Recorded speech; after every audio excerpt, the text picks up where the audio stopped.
Good morning sir. Good morning sir. মর্নিংটা good না bad একটু পরেই বুঝতে পারবি। বস বস। তোদের আজকে আমি শেখাবো প্রোনাউন্সিয়েশন কাকে বলে। স্যার কি সেশন বললেন? আরে প্রোনাউন্সিয়েশন মানে উচ্চারণ। আমি ইংরেজিতে বোর্ডে শব্দ লিখবো কিছু, তোরা তার উচ্চারণ বলবি কি উচ্চারণ হয়। ওকে স্যার, ফটাফট লিখে ফেলুন, উচ্চারণ করে দিচ্ছি। কালু তুই বলতো উচ্চারণ করে এটা কি লিখলাম। স্যার ওটা লেখা আছে পি ইউ পু আর ই রি পুরি অ্যান্ড এস ইউ সু আর ই রি সুরি। স্যার ওটা লেখা আছে পুরি অ্যান্ড সুরি। প্রথমেই আমার মেজাজটাকে একদম গরম করে দিলি। স্যার ওটা লেখা আছে পিওর অ্যান্ড শিওর। একদম ঠিক বলেছিস হাবলু, তুই বস। এবার বলতো কালু এটা কি লেখা আছে। স্যার ওটা লেখা আছে এফ এ ফা C E C B double O K book. Sir এটা লেখা আছে ফাঁসি বুক। ওরে বাবা রে, কি সব উচ্চারণ করছিস এসব, এবার তো মনে হয় আমার দম বন্ধ হয়ে যাবে। স্যার ওটা লেখা আছে ফেসবুক। একদম ঠিক বলেছিস, বস হাবলু। ভেলু তুই বলতো এটা কি লেখা আছে। স্যার ওটা লেখা আছে এফ ইউ ফু টি ইউ টু আর ই রে। স্যার ওটা লেখা আছে ফুতুরে।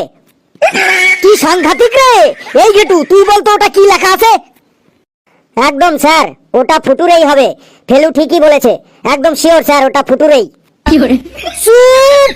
হাবলু বলতো ওটা কি লেখা আছে। স্যার ওটা লেখা আছে ফিউচার। একদম ঠিক বলেছিস। পেসি তুই বলতো ওটা কি লেখা আছে। স্যার প্রথমটা লেখা আছে এল ও লো ভি ই ভি লোভি। আর দ্বিতীয়টা লেখা আছে এম ও মো B I B L E লি মোবিলি।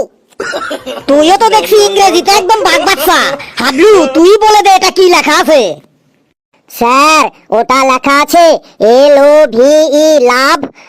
আর পরেরটা লেখা আছে M O B I L E mobile. একদম ঠিক বলেছিস, তুই বস।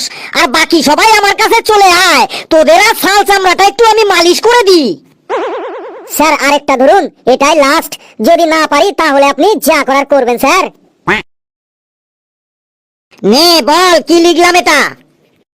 স্যার এটা লেখা আছে কে এন ও ডব্লিউ কনৌ।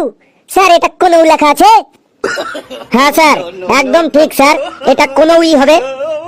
স্যার ওটা লেখা আছে K N O W know. এখানে কে এর উচ্চারণটা মুখে হবে না। একদম ঠিক বলেছিস হাবলু। আর তোরা এক এক করে আমার সামনে আয়, তোদেরকে আমি চুলের মুঠি ধরে একটু মালিশ করে দিই। ফেলুরে তুই কিছু কর রে, না হলে কিন্তু স্যার আমাদের চুলের মুঠি টেনে ছিঁড়ে ফেলবে আজ। বেশ আমি বলবো ভূমিকম্প হচ্ছে, আর তোরাও সাথে সাথে বললে উঠবি হ্যাঁ রে ভূমিকম্প হচ্ছে ভূমিকম্প হচ্ছে। স্যার ভূমিকম্প হচ্ছে মনে হচ্ছে, স্যার বিল্ডিংটা কাঁপছে স্যার। হ্যাঁ স্যার মনে হচ্ছে ভূমিকম্প হচ্ছে। এই এই ভূমিকম্প ভূমিকম্প ভূমিকম্প। দাঁড়া তোদের চালাকি আমি ছোটাচ্ছি। ভূমিকম্প তাই না, ভূমিকম্প। আমি ভূমিকম্প নিয়েই প্রশ্ন করব। এই ফেলু তুই বলতো ভূমিকম্পের সময় তুই কি করবি। চালাকিটা ধরে ফেলেছে রে ফেলু, এখন কি হবে রে। কে ফেলু বল ভূমিকম্পের সময় তুই কি করবি। স্যার ভূমিকম্পের সময় আমি বাড়ির উঠানে শুয়ে পড়ব।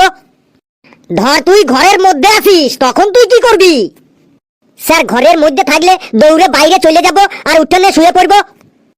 ধর তুই 5 তলা বিল্ডিং এর উপর আছিস, তখন তুই কি করবি। স্যার 5 তলা বিল্ডিং এর উপরে থাকলে সাথে সাথে ব্যালকনিতে চলে যাব। ধর ওই বিল্ডিং এ কোনো ব্যালকনি নেই, তখন তুই কি করবি। স্যার তাইলে ওই ঘরের মধ্যে যে চেয়ার টেবিল বা খাট বিছানা থাকবে তার নিচে গিয়ে লুকিয়ে পড়ব। ওহো, ধর ওই ঘরে কোনো খাট বিছানা চেয়ার টেবিল কিছুই নেই, তখন তুই কি করবি।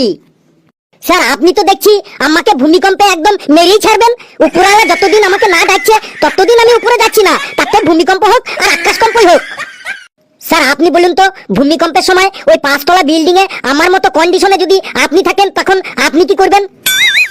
তোর জায়গায় আমি হলে আমি ওই 5 তলা বিল্ডিং থেকে লাফ দিয়ে হাত পা ভেঙে ঘরে পড়ে থাকতাম।